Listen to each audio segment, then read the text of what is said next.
Boa noite, caríssimos irmãos.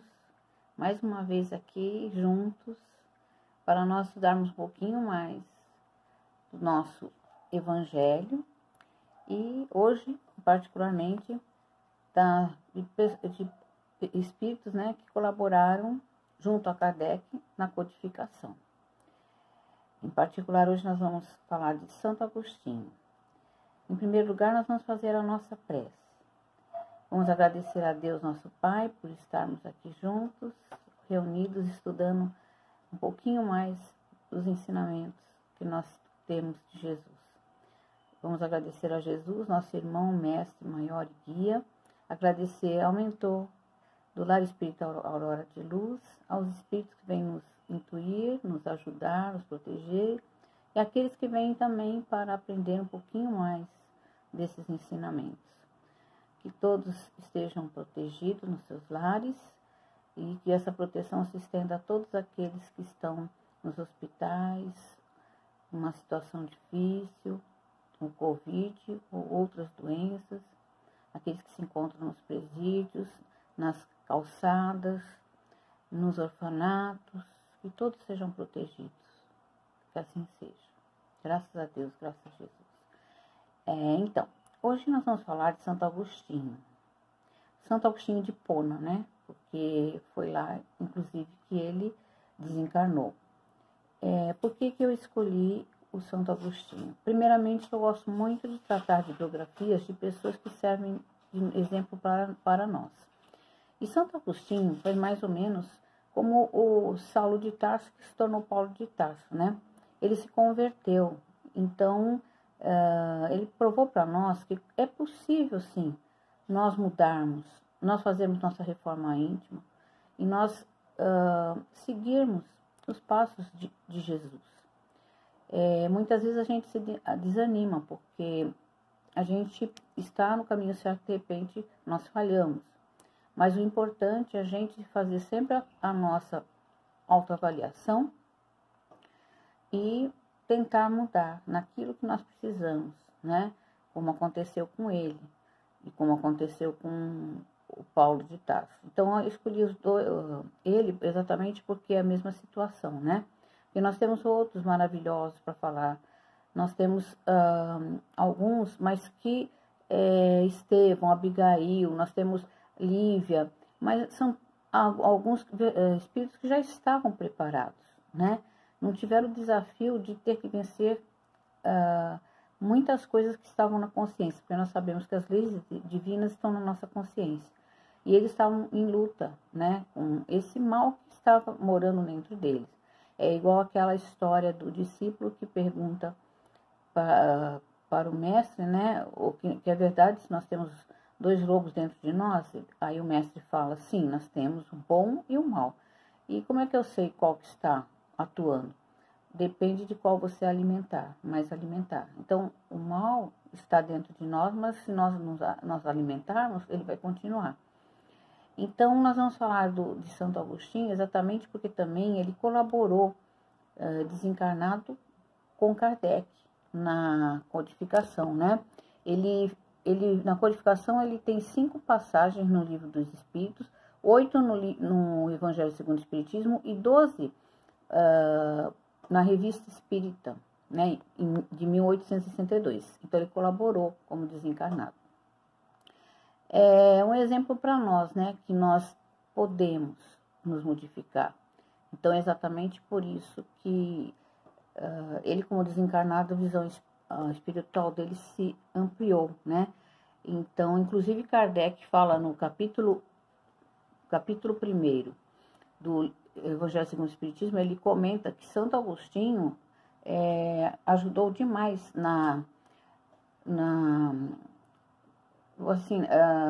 para fazer esse trabalho depois de desencarnado, porque ele estava com a sua visão mais ampla, Aqui diz até que ele abandonou a maldição que havia lançado sobre as pessoas que possuíam ideias opostas defendidas pela Igreja Romana. Então, ele viu que a visão dele se ampliou, Ele começou a enxergar mais, porque, lógico, o espírito tem uma visão muito diferente, porque nós somos restringidos pelo corpo material, né? E foi o que aconteceu com ele. Então, a história dele, que eu pesquisei, começa falando aos 6 anos, que ele estava na escola, mas não gostava muito de estudar, né?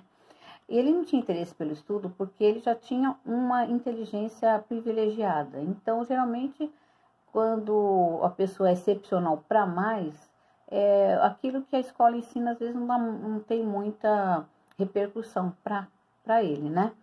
E aí, aos 14 anos, ele foi mandado para estudar fora da cidade, só que o pai dele também não pôde pagar os estudos. Ele voltou e ficou um ano sem estudar, né? E ele era muito levado, ele era um menino que dava muito trabalho. E a mãe dele, a Mônica, que depois virou santa na igreja, né? A Santa Mônica, ela orava demais por ele, porque era uma pessoa muito religiosa, muito espiritualizada. O pai já não, o pai já era ateu, né? E o pai só se converteu na hora da morte, que aí ele aceitou, né? Aceitou Jesus. Aos 14 anos, ele foi para outra cidade,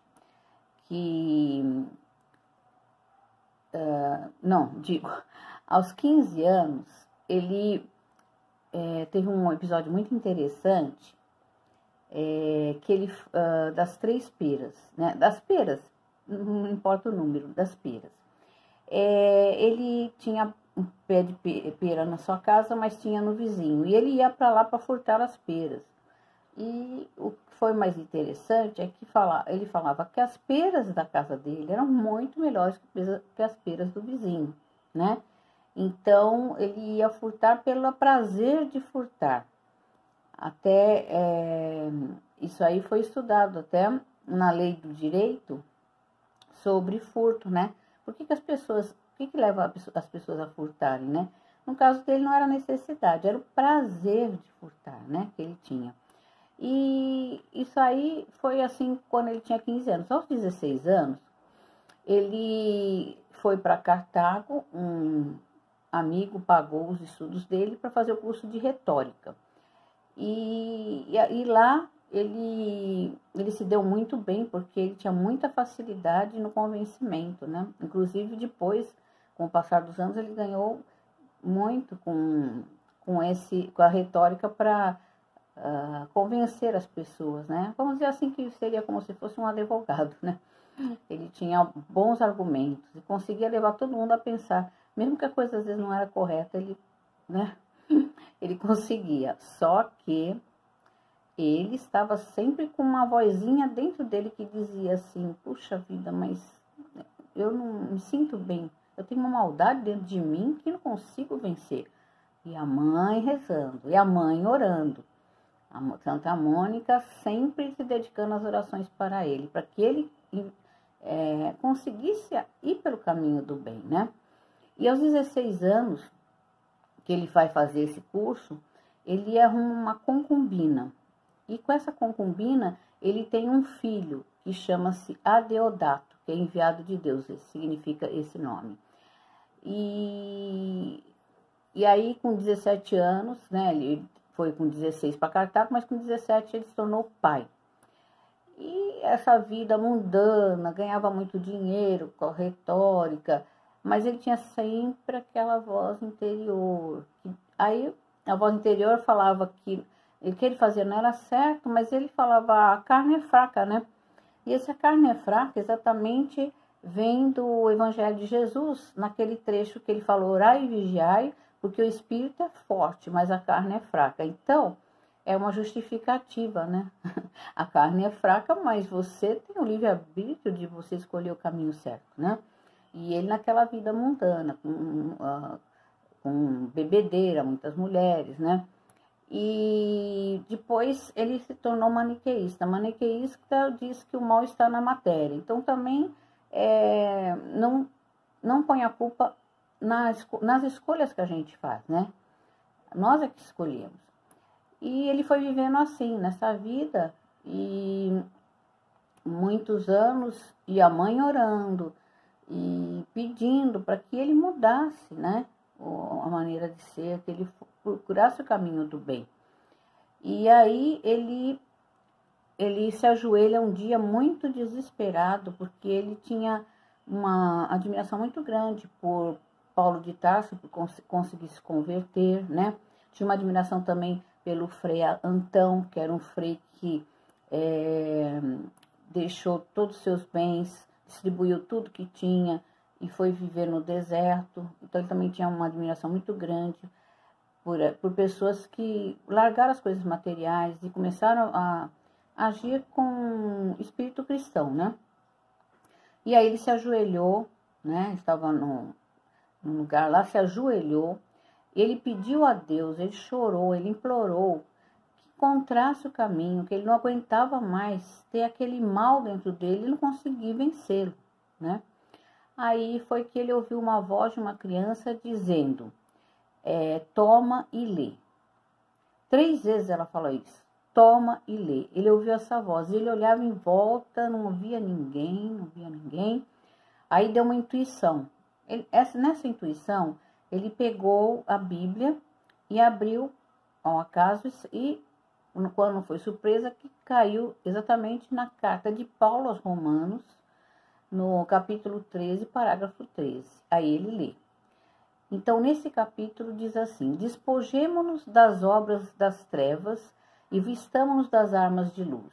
Comportemo-nos honestamente como em pleno dia, nada de orgias, nada de bebedeira, nada de desonestidade, nem de dissoluções, nada de contendas, nada de ciúmes, ao contrário, vistamo-vos do Senhor Jesus Cristo, e não façais caso da carne, nem lhe satisfaçais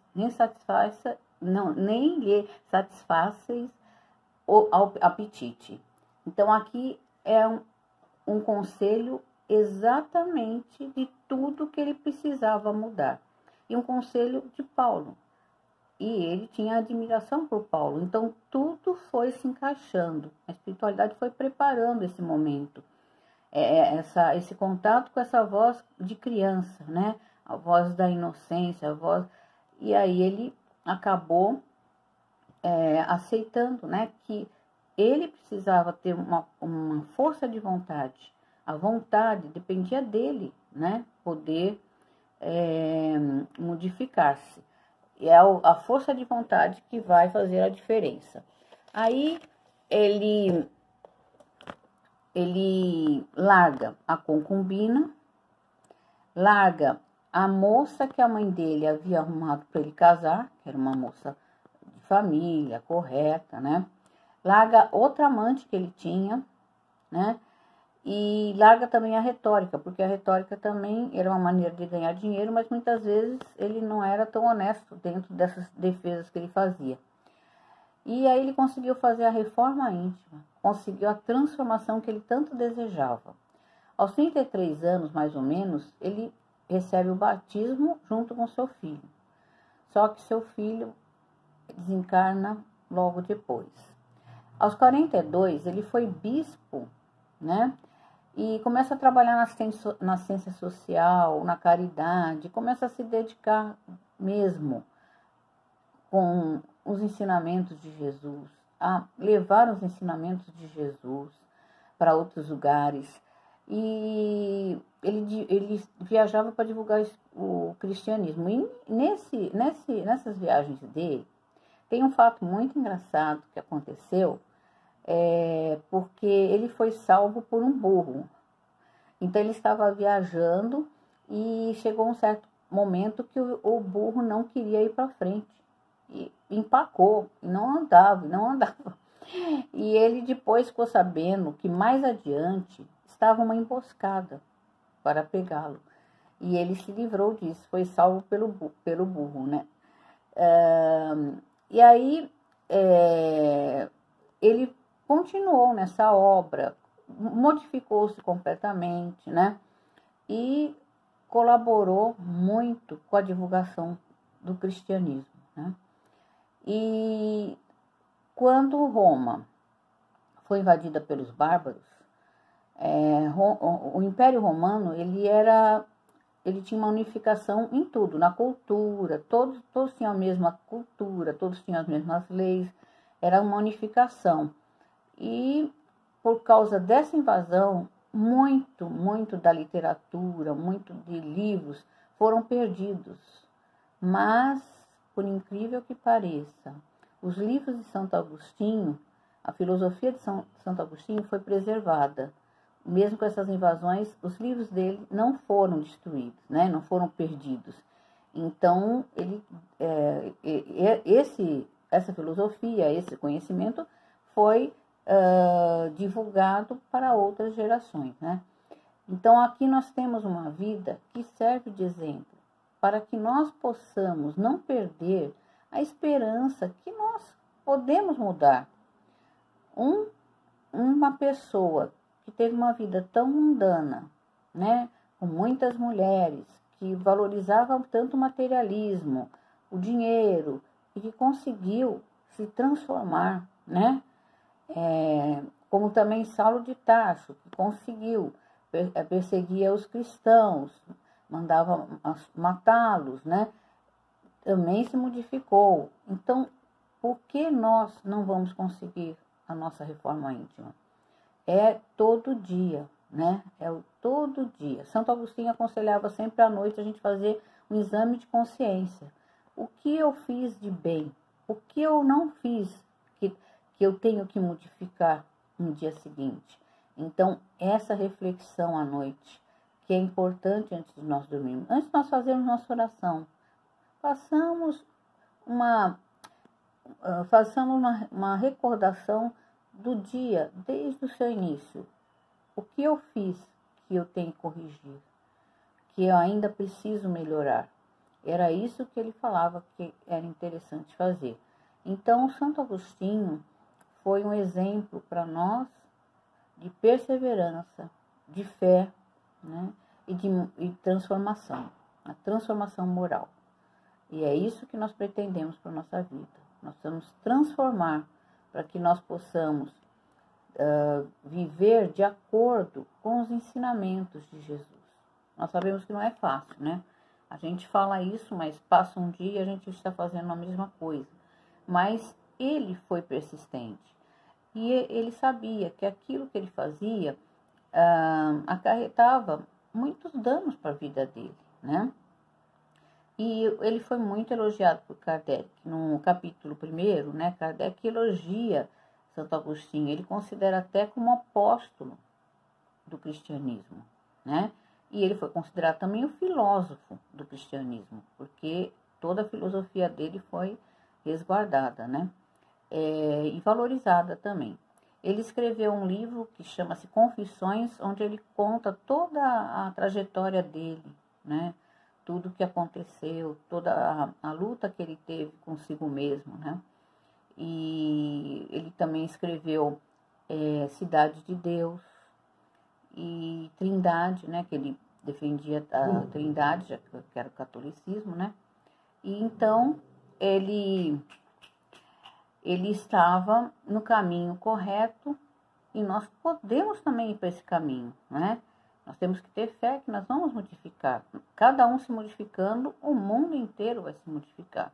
Porque temos que ter a consciência, temos que ter Jesus como nosso guia, nosso mestre. E termos paciência conosco mesmo, né? Paciência que nós vamos poder mudar. Mas não é tão rápido. Às vezes não nem nessa encarnação. Nós vamos ter que reencarnar mais vezes para poder modificar tudo isso, né?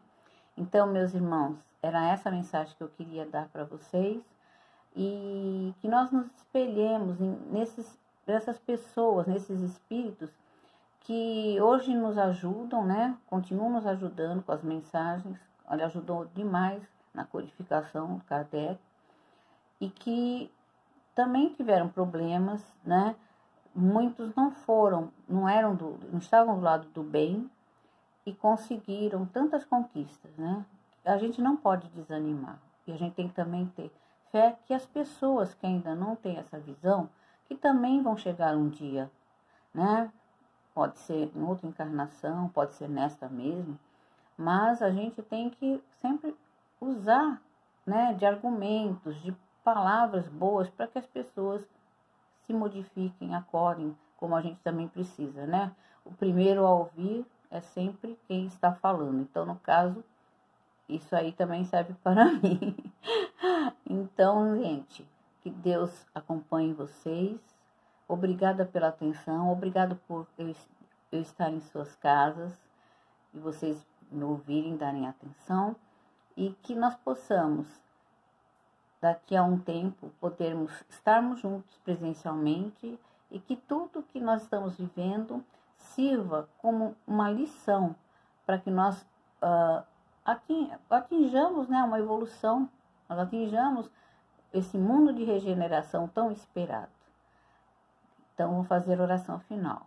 Vamos agradecer a Deus, nosso Pai, Jesus, nosso irmão, ao Espírito que vem nos intuir, nos ajudar, mentor do Lar Espírita Aurora de Luz, a todos os Espíritos que vêm aprender conosco e que nós possamos ver muito rapidamente a cura espiritual, emocional, física e mental de todos os seres humanos. Que nós possamos viver em harmonia, em mais amor, em mais caridade, em mais compaixão, em mais paciência, com mais paciência ao próximo. E que possamos retornar aqui com mais ensinamentos e mais reflexões. Graças a Deus, graças a Jesus.